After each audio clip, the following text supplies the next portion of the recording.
more capital, domestic capital, into the venture capitalist community so that we can get domestic innovation supported by domestic capital to upscale and solve the challenges that she's talking about. Thoughts? Question number 4, Mr. Speaker. Minister. Only this week we announced £289 million contract which will deliver gigabit-capable broadband to 131,000 difficult-to-reach premises across England and Wales. We are determined to make sure in every part of the country, including in his own constituency, that we reach all of these places. Sir Ashley. Mr. Speaker, I'm grateful to the Minister for his answer. In some of villages in my constituency, such as Cannington and Nether Stowey, fewer than 10% of households have access to gigabit broadband, and download speeds are amongst the slowest in the country. So can he advise how his department will ensure that under this new contract, Openreach fulfil their obligations and my constituents get that faster broadband? Can I first of all commend the honourable member, because this is the 4th time that he's asked a question of me broadly in this territory. In the words of Browning, hark the dominant's persistence till he must be answered to. He's quite right. There are villages in his constituency where there is no proper gigabit-capable internet available. I am determined to make sure that that does happen. I'm very happy to meet with him because I am just, in the words of the musical Oklahoma, a girl who can't say no. I'm very happy to meet with him. Oh, come on, Rebecca Ball.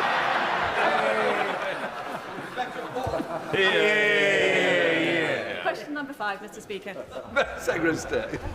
Thank you, Mr. Speaker. The government has increased investment on R&D to record levels. We have also repaired the public finances, including the black hole left by the previous administration. We have done so by protecting the smallest businesses, by the impact of doubling the employment allowance to $10,500, meaning that 865,000 employers will pay nothing in additional tax. I thank the Secretary of State for his response. However, universities, which are at the heart of the UK's research ecosystem, face an additional $372 million in annual costs due to the rise in employer national insurance. This threatens their ability to fund cutting-edge research, recruit top talent and support early career researchers. Does the Minister recognise the detrimental impact this will have on research in this country, and will he explore measures to ensure that our global competitiveness in science and innovation is not undermined? Thank you, Mr. Speaker. We have found ways to get new investment into universities. We are putting them on a solid financial footing, and this is just the start. We always knew we couldn't fix all of the problems we'd inherited from that last administration in 6 months, but we're finding ways to take the great start forward to get new investment into universities, and I can reassure the House, the war on universities by that administration has ended. Secretary of State Alan Mack. Thank you, Mr. Speaker. Companies like ours will be less incentivised to grow. That is the conclusion of Paul Taylor, founder of British tech unicorn Thought Machine, which employs over 500 people. Britain is now missing out on new jobs and investment as a direct result of Labour's national insurance jobs tax. But when the Chancellor started punishing our tech sector, the Secretary of State failed to stand up to her. Why? Secretary of State. We have put the public finances on a solid footing. Our economy is now in a stable way that has not been the case for 14 years. It is also the case that the party opposite wants all of the benefits of the last budget without saying how they will pay for any of it. And until they do, they will not be taken seriously by anyone, including the business that he references. Alan Mack. Thank you, Mr. Speaker. The truth is Labour is failing our tech workers because they don't care about our tech sector. Last September, Paul said he was very keen to list Thought Machine in London instead of New York, and one of his preconditions before listing is being able to grow the business as much as possible. So why did the Secretary of State allow the Chancellor to make growth harder for Britain's tech sector at this budget? I think the honourable gentleman missed the investment summit that the government held just before Christmas, at which a record £60 billion was invested into this country, 24 billion of which was AI related. That is almost as much directly into AI than was committed in total in that government's previous investment summit in total. This government is unlocking investment. That government in the previous administration wrecked our economy, wrecked our public services, and failed to get faith in our economy so that foreign companies could invest in this country.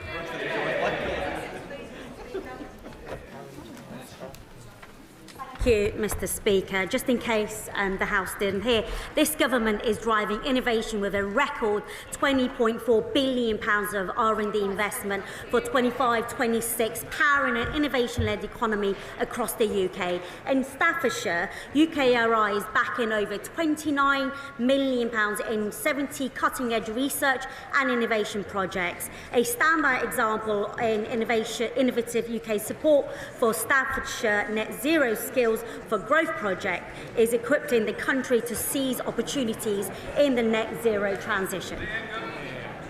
Thank you. Towns like those in my constituency are key to the economy but can face unique challenges in accessing innovation opportunities. Please could the Minister tell me how she plans to ensure that towns like Stafford and Eccleshall are able to access new jobs, skills, investments and growth opportunities? Minister. I thank my honourable friend for that question. The Department has a clear vision to ensure that UK remains at the forefront of global innovation, a place where cutting-edge businesses of all sizes can start and grow and local people have high-quality jobs building on local strengths. And I'm delighted to hear about the new multi-million-pound facility at Newcastle and Stafford College's Stafford campus, supported by £15 million of government investment being built in my honourable friend's constituency, which will welcome learners from September. And this facility will help provide the technical skills businesses need, both now and in the future, to support regional and national productivity. Lewis Atkinson. Number 7, Mr. Speaker. Minister. Thank you, Mr. Speaker. DCIT is leading the charge by establishing the Digital Centre of Government to harness technology and transform our public services. We are committed to improving digital inclusion and accessibility to ensure high-quality online services are available to everyone. And in the coming months, Mr. Speaker, the Department will outline its plans and priorities for Digital Centre and advancing its digital inclusion. Lewis Atkinson. Thank you, Mr. Speaker. Sunderland was recently named the UK's smartest city by The Times, and it was a pleasure to welcome the Secretary of State to visit recently. More than 5,000 homes in our city now have assistive technology installed, supporting the independence of older and disabled people to improve their access to care. Can I ask the Minister how the Government plans to build on the example of Sunderland to improve access to public services across the UK? Minister. Thank you, Mr. Speaker, and I thank my honourable friend for his question. The government recognises the potential for digital technology to support people to live independently, and we will set new national standards for care technologies and develop trusted guidance so that people who draw on care, their families and care providers can confidently buy what works and get the safest, most effective tech into their homes or services. In addition, Mr. Speaker, we'll be taking forward a range of initiatives in 25-26, including funding more home adaptations, promoting better use of care technologies. Forward. Steps is her department taking for older people who don't feel comfortable about utilising technology to access public services? Minister. I thank the honourable member for his question. We'd be happy to hear that the public sector body's accessibility regulation requires most public sector organisations to ensure their services are accessible to disabled people and older people by meeting the requirements of the Web Content Accessibility Guidance and by publishing a prescribed format accessibility statement. And the Government Digital Services Accessibility Monitoring Team reviews public sector websites to ensure compliance with the accessibility regulation and support departments to improve their services. Shadow Minister Dr. Ben Spencer. Thank you, Mr. Speaker. I welcome her approach to improve access through technology. However, the majority of concerns I and many colleagues receive are from those who cannot use technology. Rather than improve access, for some, technology can act as a barrier. What is her assessment of the impact of digital exclusion in the UK? And in the strategy that she's announced for digital inclusion, will this include digital exclusion at all levels of government? Minister. Thank you, Mr. Speaker. Mr. Speaker, digital inclusion is a priority for this government, and we have set up the Digital Inclusion and Skills Unit to ensure that everyone has the access, skills and support and confidence to participate in modern digital society, whatever their circumstances. Work is ongoing to develop our approach to digital inclusion and coordinate across government departments, and we hope to announce more on this soon. We will be working closely with third sector, the industry, devolved government and local authorities to ensure future interventions are targeted and based on individuals' needs. Right, we come to topicals. Zoe Franklin. Question 1, Mr. Speaker. Secretary of State. Thank you, Mr. Speaker. Mr. Speaker, we have seen fear and lies spread about life in Britain. To those who have done little or nothing to combat child sexual abuse are stretching every sinew to jump on that bandwagon. This government is committed to justice for the victims and punishment for the perpetrators of abuse wherever it happens, to ever who commits it. And on that, I pay tribute to the work the Prime Minister and in particular my honourable friend, the member for Birmingham Yardley, did in this regard. The legal codes Ofcom set out last month are the single biggest change to online safety for a generation. In 2023, the Lords Digital Committee found that 1.7 million households were without internet. With the forthcoming switchover to internet protocol television, would the Minister outline how they're working to ensure that no one is left behind by that switchover? I'm very grateful for a question. It's incredibly important. Broadcast TV is legally protected until 2034. This government is committed to ensuring audiences can access television in a way that suits them. Too many people are excluded from digital activity through lacking the basic skills. In the not too distant future, I'll be launching the Digital Inclusion Plan. I know that she takes cross-party working very seriously. I hope she'll meet with me so I can brief her on that work and involve her ideas as we develop it. Thank you, Mr. Speaker. I refer the House to my register of interest. Globally, billions of pounds of investment are flowing into companies creating new technologies to power data centres. Communities across the UK should be sharing this opportunity of well-paid skilled jobs which this investment offers. In Derby, Rolls-Royce are world leaders in the development of small modular reactors. I love Derby. Does the Secretary of State agree with me that they show British innovation at its strongest and would be a dynamic partner for any technology company wishing to invest in the future? I'm grateful for his question. I do agree, of course, and of course the other side seem to as well. I agree that technological innovation will be the key to move to net zero, and the UK will be at the forefront of that, and SMRs are particularly exciting. I've met with Rolls-Royce. They have a great advocate in the honourable member. I look forward to hearing more from him and seeing how we can support this exciting technology into the future. Blake Sim. Mr. Speaker, thank you. What steps is the government taking to support pioneering British companies like Cranfield Aerospace Solutions in mid-Bedfordshire in their pursuit of hydrogen-powered flight? And how will the industrial strategy ensure the UK remains a global leader in sustainable aviation technology? Thank you. He raises a very important point, one that this government is committed to. That's why we increased R&D spending to the highest of any government in this country, and it will have a direct impact on the issues that he raises. Before we give Prime Minister's questions, I'm delighted to welcome in the gallery the Speaker of the Lok Sabha of India. Right, let us move to questions to the Prime Minister. Neil Coyle. Number 1, please, Mr. Speaker. Prime Minister. Thank you, Mr. Speaker. May I wish all members of this House a Happy New Year. And Mr. Speaker, our thoughts, of course, are with those affected by the recent flooding. And we thank the responders who are working hard to keep communities safe.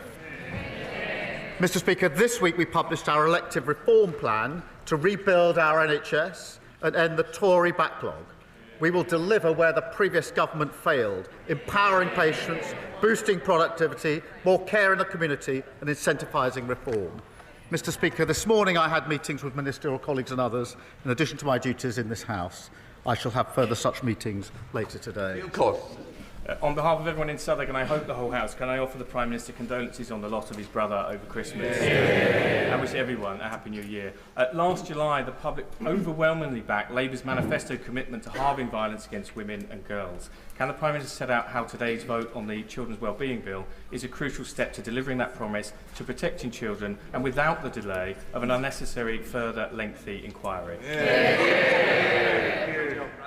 Can I thank him for his remarks about my brother and the other colleagues who've sent me remarks. Mr Speaker, he raises a very important issue. Violence against women and girls, abuse, child sexual exploitation are sickening. Many victims have been let down for a very long time by warped ideas about community relations and the protection of institutions. Mr Speaker, he raises the question of inquiries. There have been a number of inquiries, both national and local, including one covering Oldham, and reasonable people can agree or disagree on whether a further inquiry is necessary. This morning I met some of the victims and survivors of this scandal, and they were clear with me that they want action now, not the delay of a further inquiry. The J inquiry, the last national inquiry, was 7 years, which would take us with a further inquiry to 2031. I think action is what's required. But whatever your view, whatever anyone's view on whether a further inquiry is needed, what I find shocking is that anyone in this House would vote down the Children's Wellbeing Bill this afternoon, which is vital protections for the most vulnerable in our society. And I urge the Leader of the Opposition to withdraw her wrecking amendment. Leader of the Opposition, Kemi Badenoch. Mr Speaker, the whole House has heard that the Prime Minister lost his brother during the Christmas period. So can I offer him, on behalf of my party, our sincerest condolences. The new year has started with a focus on the decades-long rape gang scandal. Across the country, thousands of girls were tortured and sexually abused at the hands of men who treated them as things to be used and disposed of, destroying many lives forever. The Prime Minister has mentioned previous inquiries. He is right. There has been an inquiry into child sexual abuse, but it wasn't about the rape gang scandal. In its 468 pages, it mentioned Rotherham just once. Is the Prime Minister confident that we know the full extent of rape gang activity? Prime Minister.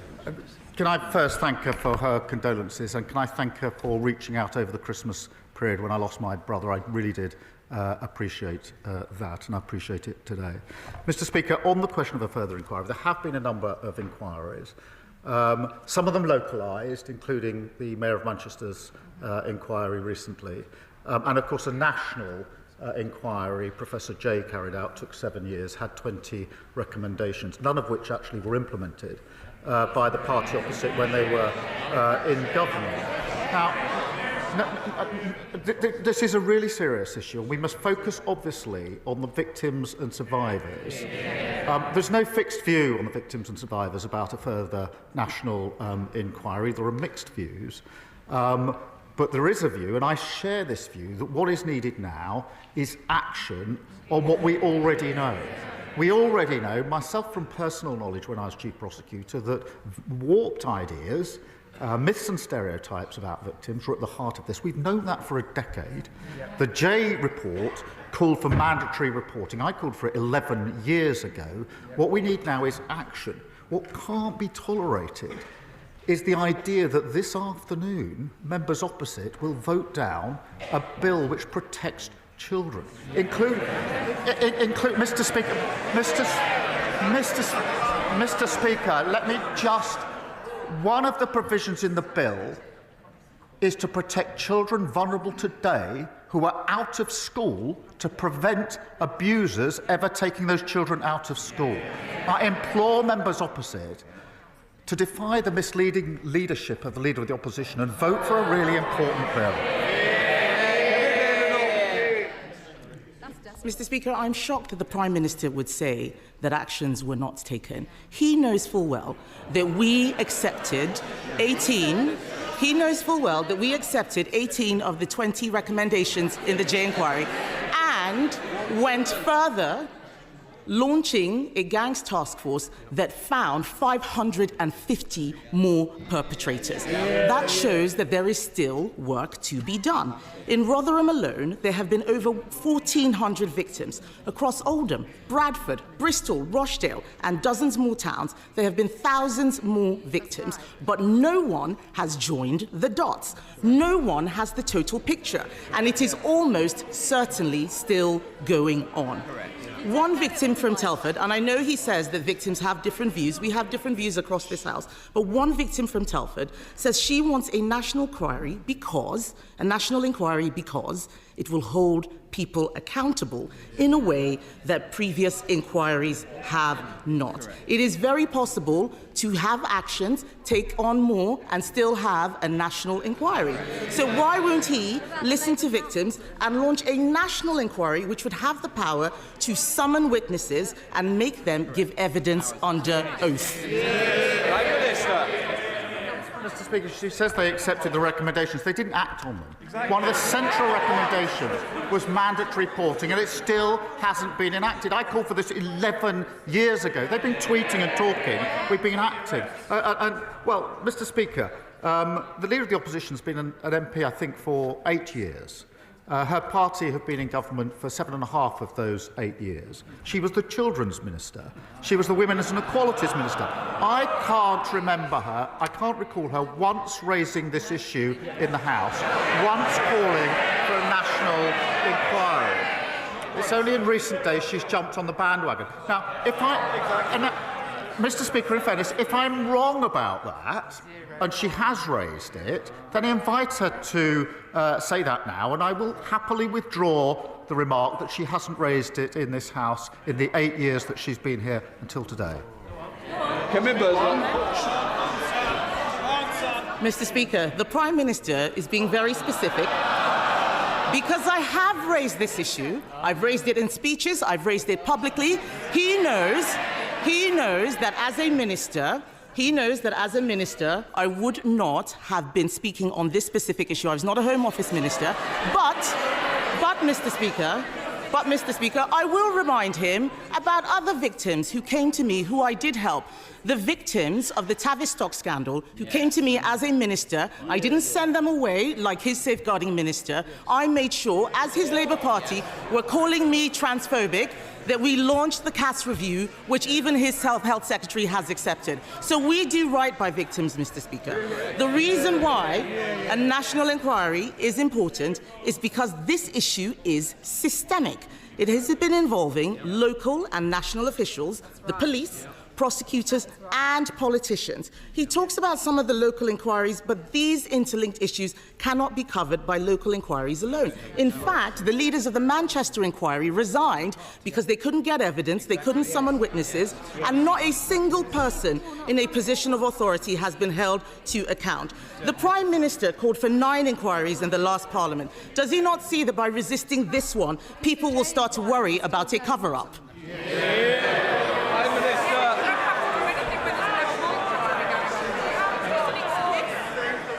Mr. Speaker, this is an important issue, and we have to focus on the victims and survivors, and it isn't helpful. This sort of lies and misinformation and slinging of mud doesn't help them one bit. Mr. Speaker, she raised a question of a victim with me, and quite right to, and I accept that victims and survivors are in different places on this. Those that I've spoken to are worried about the delay of a further inquiry. The last inquiry took 7 years. That would take us to 2031. Now, these inquiries, amongst the issues that's been raised with me, and if she's been speaking to victims, they'll have raised this with her, is that it's very hard for victims and survivors to come forward to explain what's happened to them. They do not want to be rushed through this process, which is why the last one took 7 years. It's not sensible to suggest that this can be done in a hurry on the cheap and comprehensively. Therefore, Mr. Speaker, that would take us to, let's say, 2030, 2031. The victims that I've spoken to want action today. I agree with them on that. But what I don't understand, I genuinely don't understand, is why anybody today would vote against the Children Wellbeing Bill, which will protect children who are vulnerable today. It will kill the bill. It will stop those provisions for children exposed at risk today. I implore them, vote for the bill. Don't wreck this in this misguided way. Mr. Speaker, it is very possible to have shorter inquiries, especially if they are covering areas that have not been looked at yet. We don't need to repeat the work that has already been done. Let's look at new areas. Former Labour MP Anne Cryer said that there were councillors and MPs all over the country who knew what was going on but were terrified of being labelled racist. A national inquiry would ask if there was a racial or cultural motivation to some of these crimes where white girls were seen, as Jack Straw said, as easy meat. The member for Rotherham was sacked from Labour's front bench for speaking out about rape gangs. Does the Prime Minister now recognise that sacking people for telling the truth creates a chilling effect that means victims aren't listened to?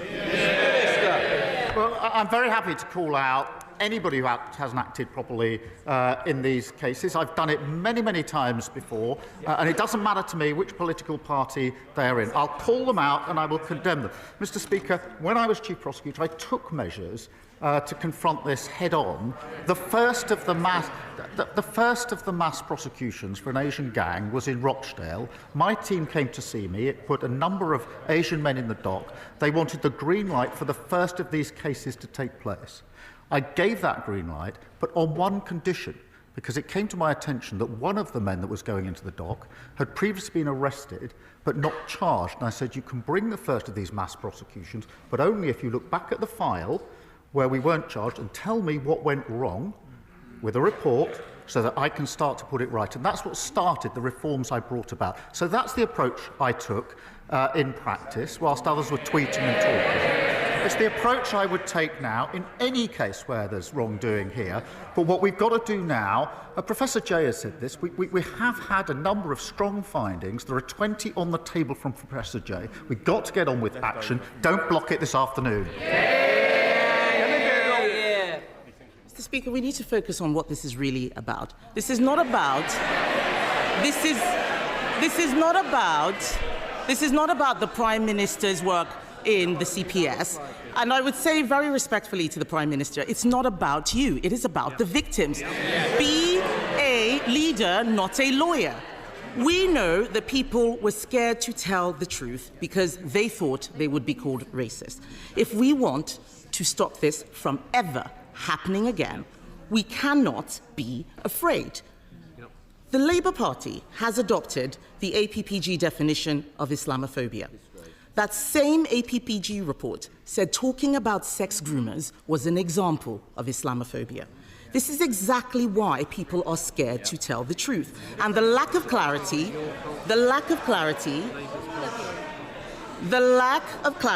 means that innocent British Muslims are smeared by association. That is not fair, and only a national inquiry can solve this. So will the Prime Minister look again at the Labour Party's adoption of the definition of Islamophobia, its chilling effect, and rule out introducing it in government? Prime Minister. Mr. Speaker, I will call out any aspect that has prevented anybody coming forward or any case going forward when it comes to violence against women and girls, child abuse or child sexual exploitation, as I have been doing now for the best part of 15 years. But, yes, some people will say there should be a further inquiry. But that does, I accept that, but that means all the victims and survivors who are going to give evidence need to be in a position to do so. Not all of them are. I've been speaking to them. There are some that do think they are. It will take time. All of the institutions will have to give evidence. That will take time. This will delay things till 2031 also. But we all, Mr. Speaker, we already know what the major flaws are. And my argument is we should get on with that action. And that's why we're bringing forward the bill this afternoon. Mr. Speaker, the Prime Minister has effectively told us that he's not able to do two things at the same time. This issue of a delay is a weak excuse, and I would say to him that by refusing this inquiry, he is enabling those people who wish to smear all British Muslims based on the actions of a small minority.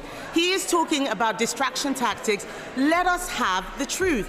The Prime Minister cannot tell the House the full scale of the scandal. He doesn't want questions asked of Labour politicians who may be complicit. He won't listen to the victims. He won't listen to the victims who are calling for a national inquiry. He is making this all about a bill this afternoon. Later today, he will tell Labour MPs, including in Telford, Rochdale, Bristol, Derby, Aylesbury, Oldham, Bradford, Peterborough, Coventry, Middlesbrough, Newcastle, Ramsgate, to tell all of these people to vote against a national inquiry into the gangs which have systematically gang-raped children in their constituencies. This is one of the worst scandals in British history, Mr. Speaker.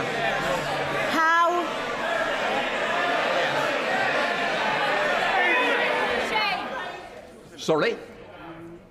This is a very, very important issue that does matter to the country. It matters to all our constituents. I want to make sure they can hear what's being said by the Leader of the Opposition and the Prime Minister of the Opposition.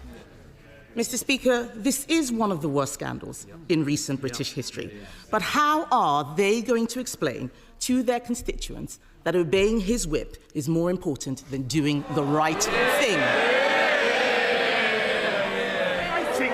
She's right to say it's one of the worst scandals. It's terrible. That's why I acted on it.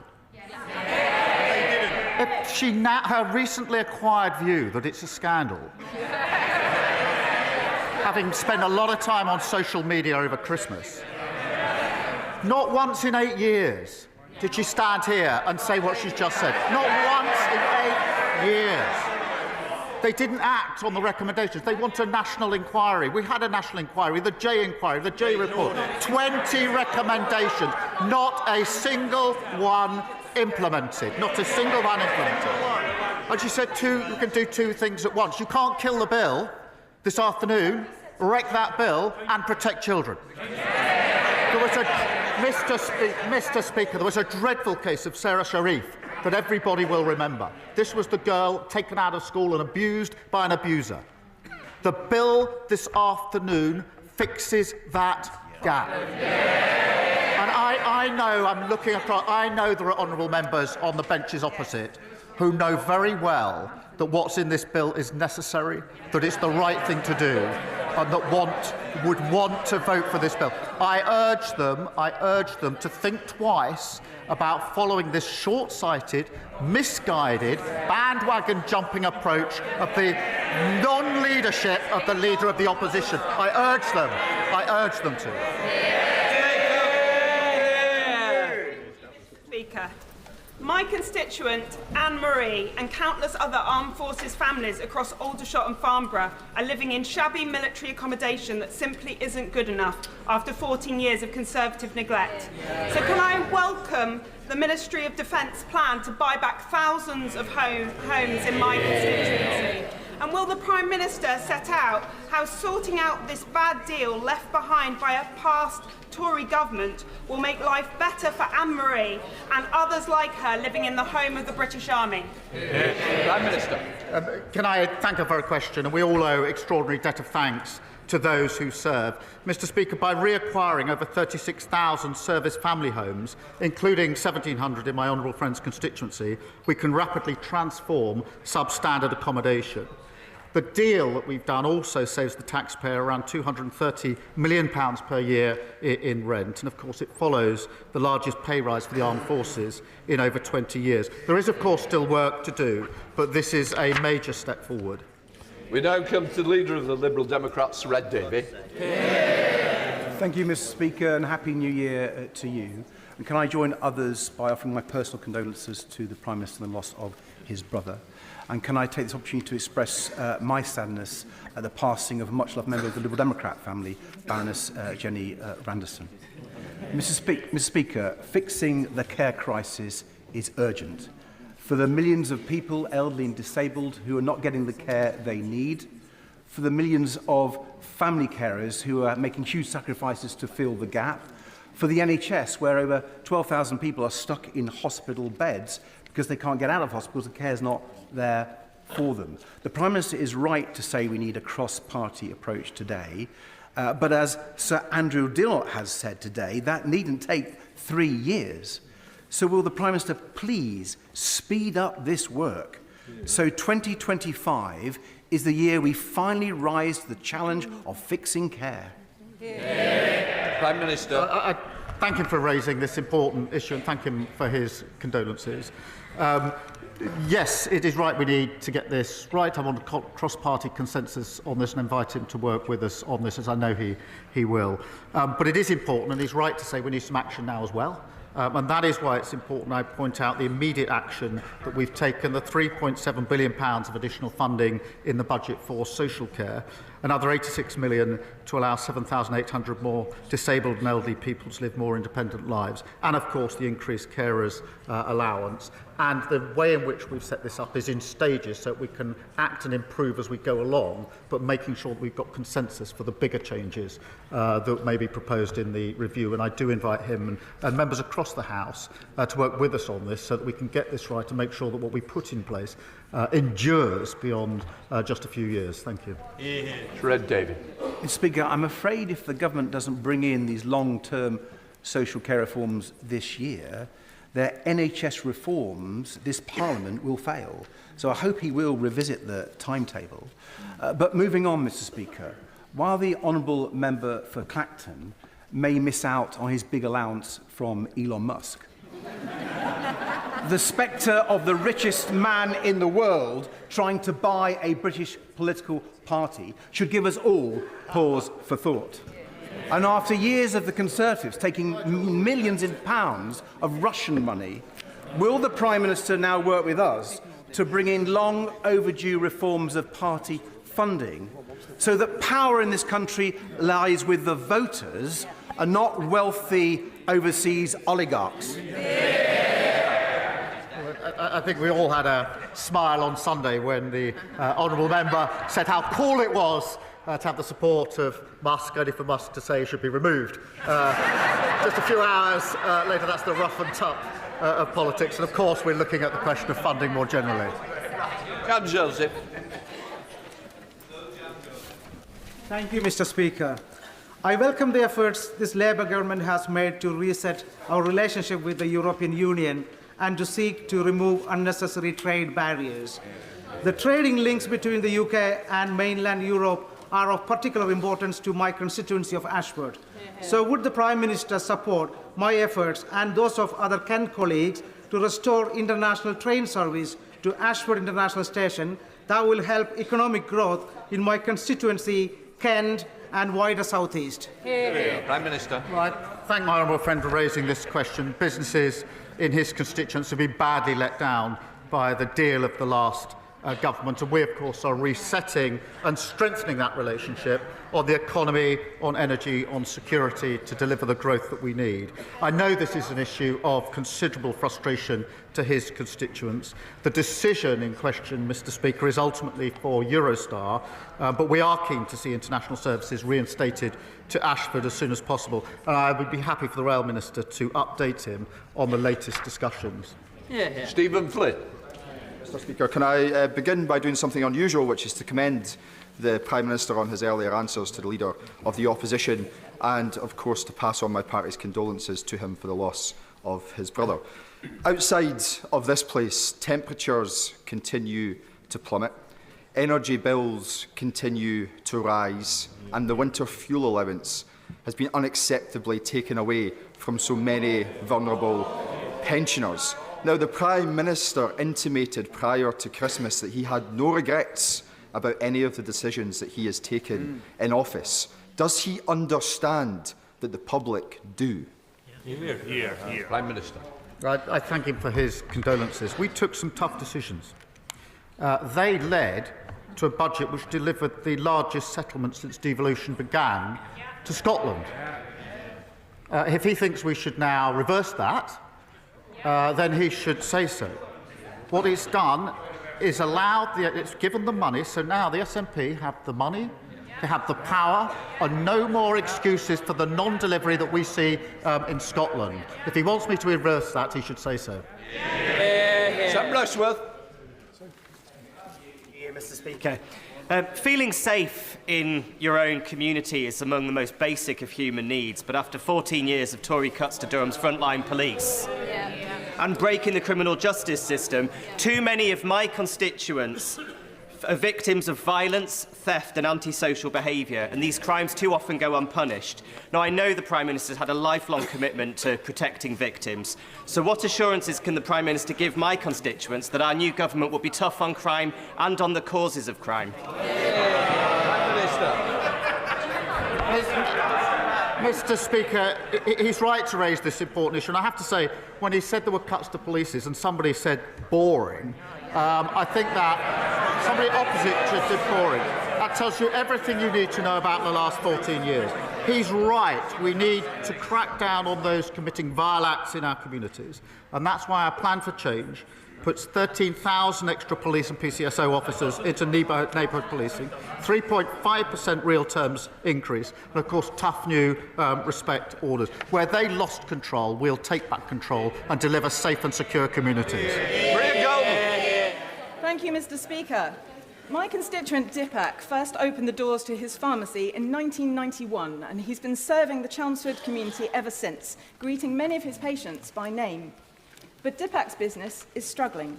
His NHS contract no longer covers the cost of the drugs he has to dispense. For example, he's sometimes been forced to pay over 100 times more for a particular mental health drug than his contract provides. Dipak is dipping into his life savings to keep his pharmacy afloat, and I'm sure that many other pharmacists across the country are doing the same. Does the Prime Minister agree with me that no pharmacist should be forced to use their own money to keep their pharmacy viable? Prime Minister. Can I thank her for raising this really important and challenging case? Community pharmacists like Dipak play a vital role in our health service. And as she knows, the Department of Health and Social Care sets drug tariff prices and regularly assesses what pharmacies are reimbursed to ensure overall they're paid fairly. If she would prepare to share the details further with me, I will look and have a review by the team of the particular case that she's raised with me. Thank you. Thank you, Mr. Speaker. Last year, I was honoured to accept an invitation from the European Jewish Association to go to Krakow and discuss the role of Holocaust education in tackling the rising tide of anti-Semitism across Europe. We also visited Auschwitz and Auschwitz-Birkenau, where we laid wreaths and paid tributes to the many victims of the Holocaust. Given that this month marks the 80th anniversary of the liberation of those evil places, will the Prime Minister set out what this government is doing on Holocaust education to ensure that never again means never again? Well, I thank him for raising this. Anti-Semitism is completely abhorrent and has no place whatsoever in our society. Mr. Speaker, I recently met with Jewish community leaders in Downing Street to discuss what further we can do to combat anti-Semitism, and that includes allocating £54 million for the Community Security Trust to continue their vital work, committing to building a new Holocaust Memorial and Learning Centre, and providing at least £2.2 million to continue the funding lessons from Auschwitz. And I look forward to working with others on those important proposals. Victoria Collins. Thank you, Mr. Speaker. Businesses like Hicks in Harpenden, charities like the Hospice of St Francis in Berkhamsted, health and social care providers like the Elms Medical Practice in Harpenden, a GP, are amongst those up and down this country who are warning the government about the negative impact of the proposed changes to national insurance contributions. When will the Prime Minister heed those warnings and, at the very least, look at exemptions for health and social care providers like they have for the NHS? Prime Minister. Thank you for raising this. Look, we had to deliver a budget to wipe the slate clean and to deliver the stable basis for our economy and at the same time repair our public services. That's why we invested £25.6 billion over 2 years in the NHS, including additional funding for GPs and for hospices. And we are taking measures to ensure that funding is there to support our vital services. Mr Speaker, every week I visit constituents in my Hackney South and Shoreditch constituency living in the most appalling overcrowded social housing, some with triple bunk beds in the bedroom and the parents on a sofa bed in the living room. The nearest available property to buy would be £500,000 and it's out of the reach for these hard-working families. I really welcome our government's commitment to 1.5 million new homes. Will the Prime Minister agree that we need clear targets for the number of social housing units so that families in Hackney can live in dignity? Prime Minister. I'm grateful to her for raising this, and she describes an appalling situation when it comes to housing, and one will be familiar to a number of MPs on both sides of the House. And that's why we will deliver the 1.5 million homes that we desperately need across the country. She's right, and the budget announced 500 million into the Affordable Homes programme, which is hugely important, 100 million of that going to the Greater London Authority. And we will also, Mr Speaker, reform the right to buy to deliver a fairer, better value and more sustainable scheme where long-standing tenants can buy their own home. Andrew George. Thank you, Mr Speaker. In Cornwall, in the last 10 years, over £500 million has been handed to holiday homeowners through various tax loopholes, etc., whilst local families are being evicted from their homes to make way for yet more holiday homes as the housing crisis deepens and worsens. The 6 MPs in Cornwall are determined to reverse this situation and to address these issues before the end of this Parliament. Will the Prime Minister agree to meet us so we get the full backing of government and deliver first rather than second homes for the good of Cornwall and the Isles of Scilly? Prime Minister. I thank you for raising this. We are committed to building those 1.5 million homes, and that includes 4,500 new homes every year in Cornwall. But I do recognise the point he makes, which is that excessive concentrations of short-term lets and second homes in places like Cornwall can impact the availability and affordability of homes. That's why we'll enable councils to charge a premium on the council tax bills of second homes, abolish the furnished homes let regime and introduce a registration scheme for short-term lets. But I am happy to make sure that he and his Cornish colleagues do get the meeting they want with the Housing Minister to discuss that further. Joyce Fenton-Glenn. Thank you, Mr Speaker. This government is committed to using the criminal justice system to tackle violence against women and girls. But when an abuser can use a child custody battle to continue their abuse, as happened in the case of one of my constituents, it's clear that we need to raise the issue in the civil courts too. Will the Prime Minister please look at ending the absurd assumption that a domestic abuser's involvement in a child's life is advantageous to their welfare? Prime Minister. Yeah, absolutely, and he's right, Mr Speaker. Family courts must never be a tool that domestic abusers can use to continue their appalling abuse, and that's why we're expanding the number of new Pathfinder courts to provide dedicated support to survivors and protect the welfare of children. We are reviewing the presumption of parental involvement and we'll set out our position in due course. And I'll make sure that he meets the relevant minister to discuss this further. Christine Jardine. Thank you very much, Mr Speaker. And can I associate myself with the remarks of the Liberal Democrat leader and others today? Happy New Year to everyone, but 2025 is already proving a challenge for many of my constituents. Pensioners, families, small businesses, the hospitality industry, GPs, social care, as others have said. They know that the SNP has failed to deliver for Scotland. They hear when the Prime Minister says that the Conservatives left the economy in a mess, and they know that governments make difficult decisions. But what they are asking me is, when is this government going to do something positive for them to overcome the negative impacts they're facing from the budget? Minister. Thank you very much. Can I just address something I should have addressed to our leader, which is to express our condolences about Jenny Randerson. I apologise, I overlooked that earlier on. She raises the point about the failure of the SNP and the legacy of the Tories, and I'm proud that this Labour government delivered the largest budget settlement for Scotland since devolution, and that means, Mr Speaker, in answer to a question, 100,000 workers in Scotland benefit from the increases from the national minimum and living wage each year. an estimated 3.2 million people in Scotland will benefit from the extension of the 5p cut in fuel duty. And it comes, of course, on top of the 125 million to set up Great British Energy in Aberdeen. And it reinforces the point. They've got the powers, but a terrible record. They left a terrible legacy. We're getting on for delivering for Scotland. Last year, this Labour government delivered justice for members of the Mine Workers Pension Scheme. 45,000 members of the similar British Coal Staff Superannuation Scheme are keen to see their £2.3 billion investment reserve returned to them, which could boost coalfield communities like mine and Cannock Chase. Will the Prime Minister meet with retired miners, trustees and coalfield MPs to discuss what could be done for BCSS members up and down the country? Prime Minister. Well, thank you for raising this issue. I was pleased, Mr Speaker, that the first increased payments to Mine Workers Scheme members were made at the end of November. I do understand the strong feeling on the British Coal Staff Superannuation Scheme, which is why the Minister for Industry met the trustees last year, and we will be working with the coal staff trustees to consider their proposals once the new Mine Workers Pension Scheme arrangements have been agreed. Thank you, Mr Speaker.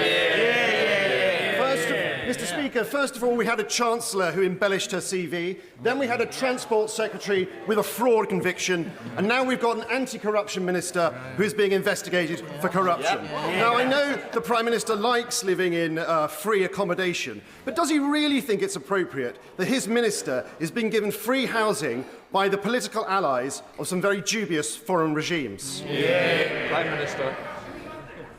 Mr Speaker, the City Minister has acted appropriately by referring herself to the independent adviser.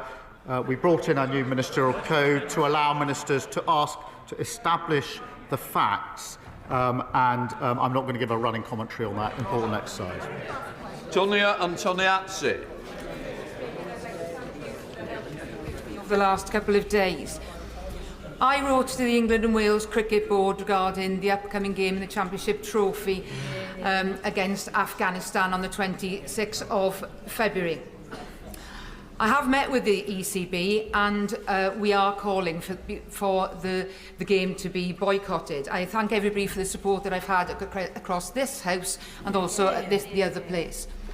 I also would like to thank very much the Prime Minister for his intervention with the with the International Cricket Council yesterday. But would he please agree to meet and talk to his counterparts in South Africa and Australia that they boycott the Games as well? Mr Speaker, there's been an appalling erosion of the rights of women and girls in Afghanistan. And we all should condemn that suppression of freedoms in the strongest terms. And that's why we provided additional aid, at least 50% of which we're going to women and girls. DCMS are in touch with the international counterparts on this issue. I welcome the England and Wales Cricket Board making strong representations to the International Cricket Council on Afghanistan's women's cricket team. Final question to Roger Gale. Thank you, Mr Speaker. Mr Speaker, setting aside the matter of grooming gangs, the opposition amendment on the order paper today sets out very clearly why the bill that we shall be debating is so very deeply flawed. And if it is to become an Act of Parliament, it will have to be completely rewritten in committee. But, Mr Speaker, the Prime Minister from that dispatch box has made much of his service as the public prosecutor. So could he tell the House in that capacity why during his time he declined to instigate a prosecution for rape and sexual abuse against Mohammed Fayed? Prime Minister. That case never crossed my desk. Right. That completes Prime Minister's question.